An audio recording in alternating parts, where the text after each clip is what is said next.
Bien le bonjour et bienvenue à cette nouvelle capsule dans le cadre du cours SCT 4063.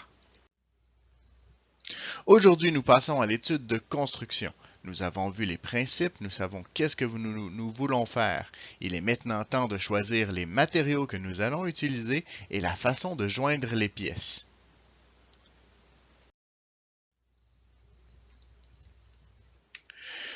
Comme la capsule aurait été un peu longue, nous avons décidé de séparer cette capsule en deux. Donc la première capsule va vraiment porter sur les matériaux et les critères qui vont nous servir à évaluer leur choix. Commençons par définir ces critères. Donc nous parlons de la dureté pour un matériel qui ne se perce pas.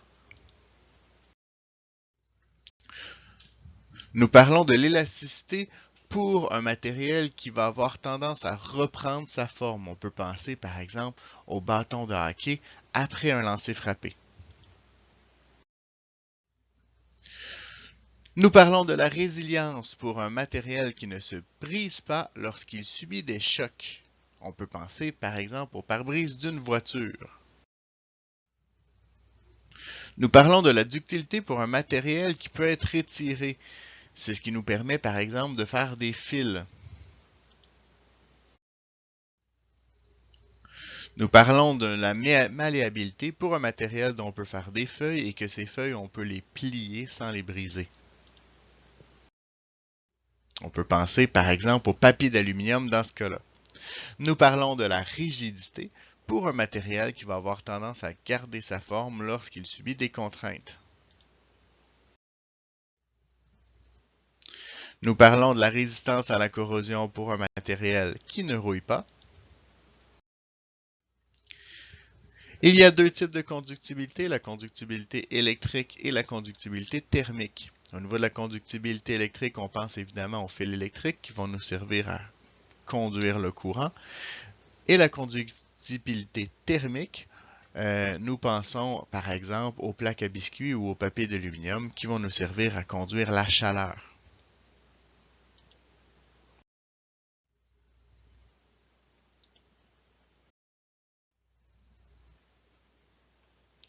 J'ai parlé des contraintes, donc on va définir ces contraintes ensemble. Donc une contrainte, selon Larousse, c'est un effort exercé sur un corps dû soit à une force extérieure, soit à des tensions internes de ce corps.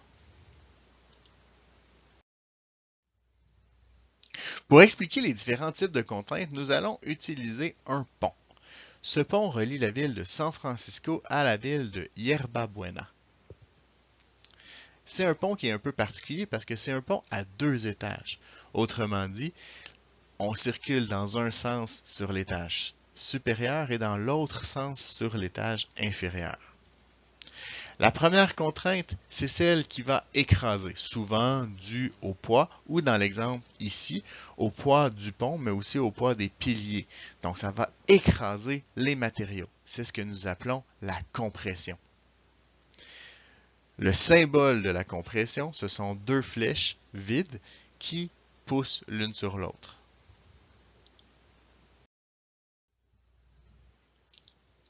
La deuxième contrainte, c'est celle qui va servir à étirer, comme par exemple dans les câbles qui soutiennent le pont.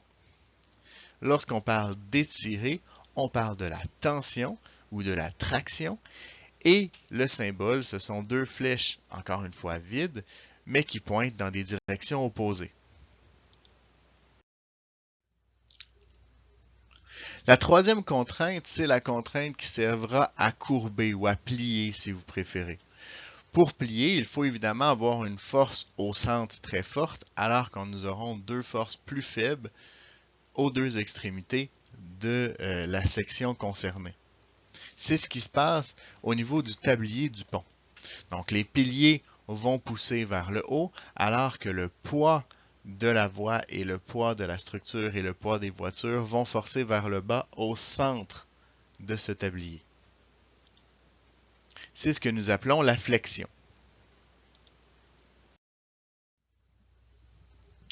La prochaine contrainte, c'est celle qui sert à couper.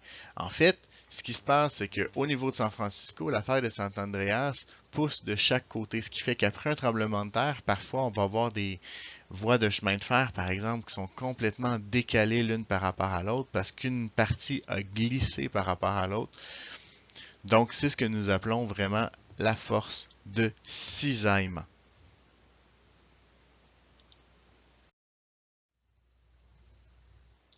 Et finalement, la dernière, celle qui sert à tordre, c'est la force. C'est ce que nous appelons la contrainte de torsion.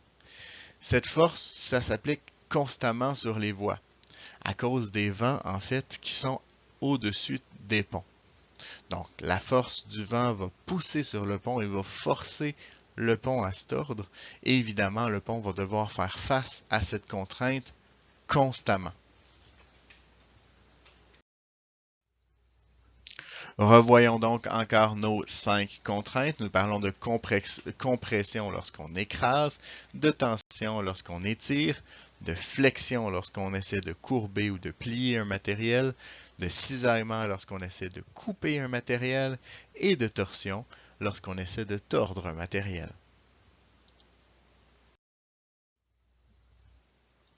Voyons maintenant les effets que vont avoir ces différentes contraintes lorsqu'on les applique sur des matériaux. En fait, il y a 3 effets possibles et pour les expliquer, nous allons utiliser 3 exemples de notre passé. Le premier s'est déroulé le 6 janvier 1998.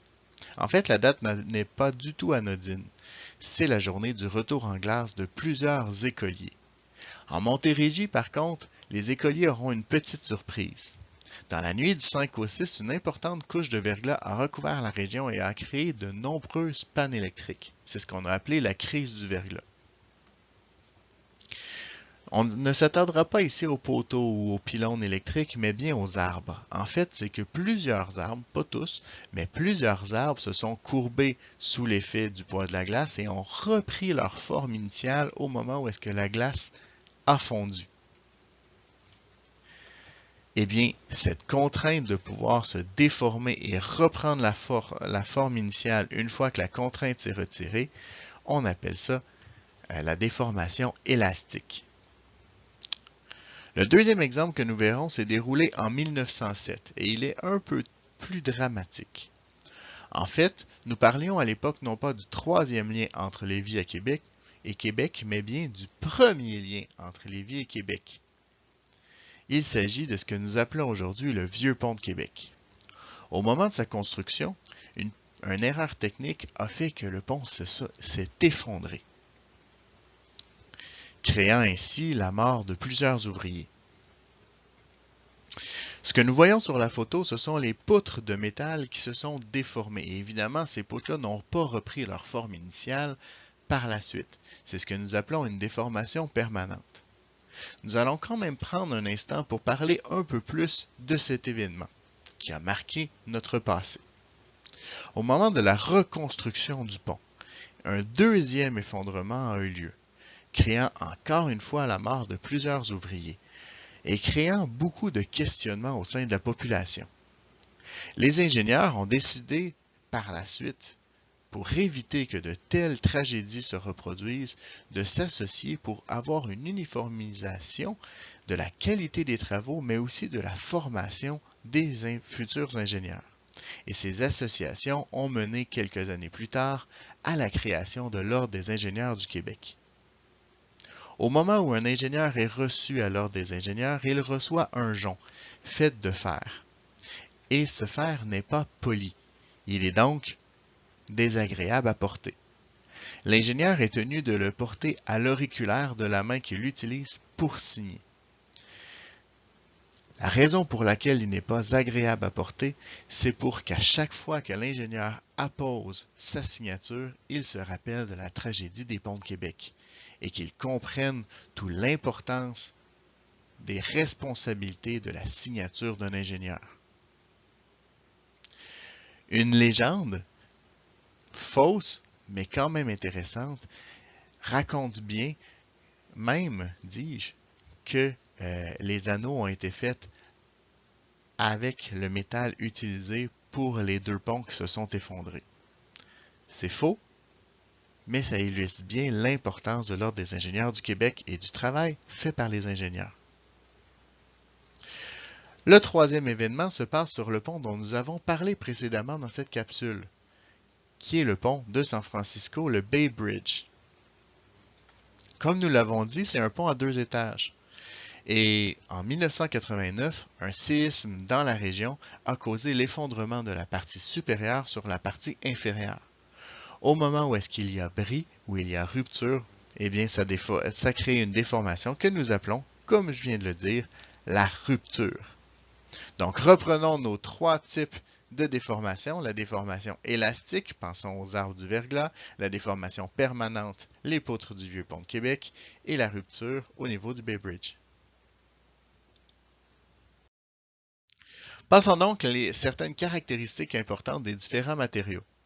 Au niveau des matériaux organiques, on pense évidemment au bois dur et au bois mou, qui n'ont pas les mêmes caractéristiques, donc qui ne seront pas utilisés pour les mêmes raisons. Lorsqu'on parle des bois durs, on va parler de bois utilisés entre autres pour faire des planchers ou des meubles, parce qu'on a de la difficulté à les rayer. Ils ont donc une grande dureté, une grande résilience et une grande résistance. Par contre, ils sont un peu plus chers et ils sont beaucoup plus lourds que les bois mous. C'est ce que nous allons utiliser, comme je disais, pour les meubles et les planchers. Au niveau des bois mous, on peut les retrouver dans certains meubles, mais ce sera des meubles plus chers, plus légers, mais aussi plus faciles à rayer. On pense par exemple au pin. Donc, on vise à ce moment-là une plus grande légèreté, une plus grande élasticité également. Au niveau des métaux, évidemment, les métaux, on les utilise pour tous les filages et les fils électriques. Ce n'est pas pour rien, c'est parce qu'ils ont une grande conductibilité électrique et aussi une grande conductibilité thermique. Pour les autres, eh bien, ça dépend du métal. L'aluminium, par exemple, on va l'utiliser pour sa légèreté. Alors que si on parle du magnétisme, nous allons préférer utiliser le fer, le nickel et le cobalt, qui sont des matériaux ferromagnétiques, donc qui peuvent être attirés par un aimant.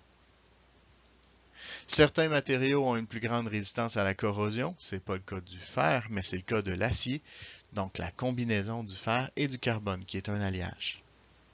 Et finalement, la résistance mécanique, évidemment, on parle principalement de l'acier dans ce cas-là. Donc, chaque métaux va avoir leurs propres particularités qui vont faire qu'on va les utiliser pour telle ou telle utilisation.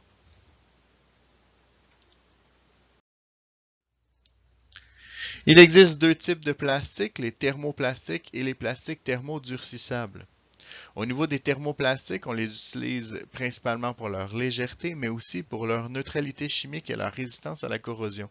Ce qui fait qu'on va avoir des contenants dans lesquels on peut mettre de la nourriture sans avoir peur de s'intoxiquer, contrairement par exemple à certains métaux. On va aussi parler de leur élasticité et aussi principalement du fait qu'ils peuvent être recyclés. Lorsqu'on parle des plastiques thermodurcissables, on va les utiliser principalement pour leur rigidité, leur résilience et leur dureté. Évidemment, c'est pratique d'avoir des plastiques qui sont résistants à la corrosion, mais aussi qui ont une certaine neutralité chimique, comme c'était le cas pour les thermoplastiques, mais aussi pour avoir une bonne résistance à la chaleur. Au niveau des verres et des céramiques, nous allons surtout les utiliser pour le fait qu'ils soient de bons isolants électriques. Donc, c'est ce que nous allons utiliser entre, par exemple, les filages et les pylônes électriques pour s'assurer que le courant électrique ne passe pas directement au sol. Nous pouvons aussi les utiliser pour la résistance à la corrosion, encore une fois, pour la résistance à l'usure, on pense au plancher, par exemple, mais aussi pour la résistance à la chaleur et leur grande dureté. On peut penser à certains contenants où nous allons utiliser le verre et la céramique. Par contre, ils ont une certaine fragilité, donc ils vont avoir une tendance à se briser, comme on peut s'en douter quand on échappe un contenant de verre au sol.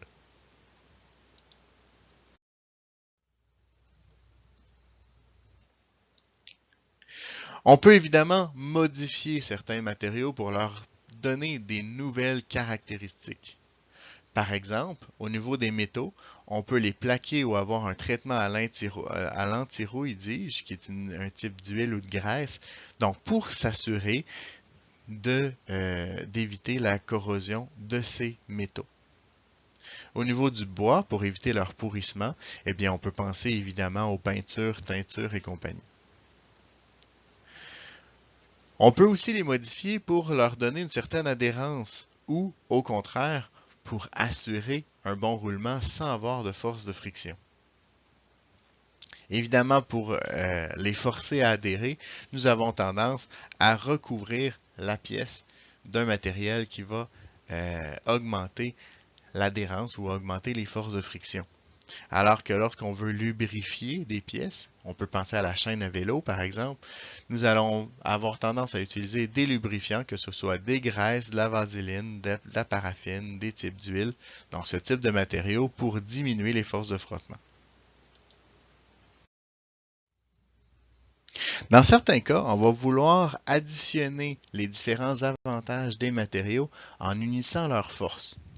C'est le cas du béton, par exemple. Donc, le béton est très bon pour faire face à la compression. Mais au niveau des autres contraintes, il n'est pas fameux. Donc, pour pouvoir améliorer notre matériau, on va utiliser du béton armé, ce qui est un béton dans lequel on a inséré des tiges d'acier. Le béton armé est capable de faire face aux différentes contraintes beaucoup plus efficacement et c'est la raison pour laquelle il est utilisé dans plusieurs infrastructures, dans nos ponts, viaducs et compagnie. Ce principe de l'union fait la force, on va l'utiliser à profusion dans la fabrication de nos objets. On peut penser évidemment aux alliages, où on va unir deux métaux pour en faire un alliage qui va avoir certaines caractéristiques particulières, comme l'acier, le bronze ou le laiton. Mais on peut aussi penser aux matériaux composites, comme le béton armé par exemple, ou la fibre de verre. Le principe des composites, c'est d'avoir une matrice, donc un matériel dans lequel on va utiliser des tiges de renfort, qu'on appelle justement les renforts. La matrice serait donc le béton dans le cas de notre béton armé, alors que le renfort serait les tiges d'acier.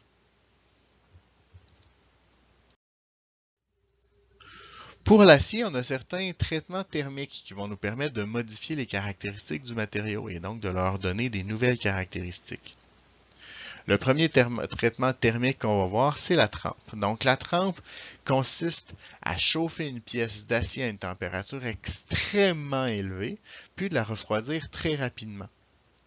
À ce moment-là, l'acier va devenir très dur, donc ça va très bien résister à la pénétration, mais ça va lui donner une certaine fragilité.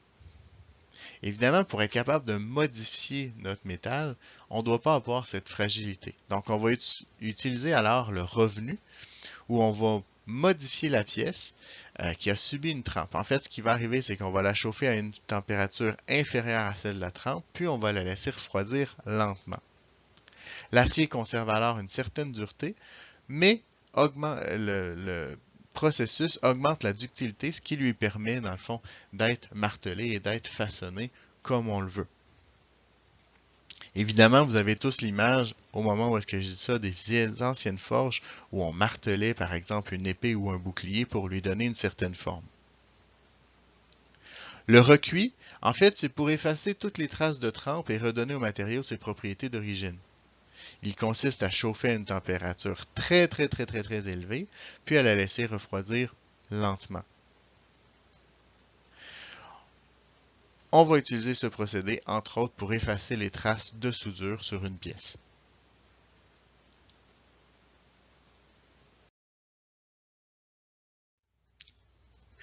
C'est ce qui met fin à cette capsule. Vous pourrez choisir maintenant tous les matériaux pour vos futurs projets en adaptant les caractéristiques voulues. Vous êtes mesdames les experts, à vous de surpasser le maître.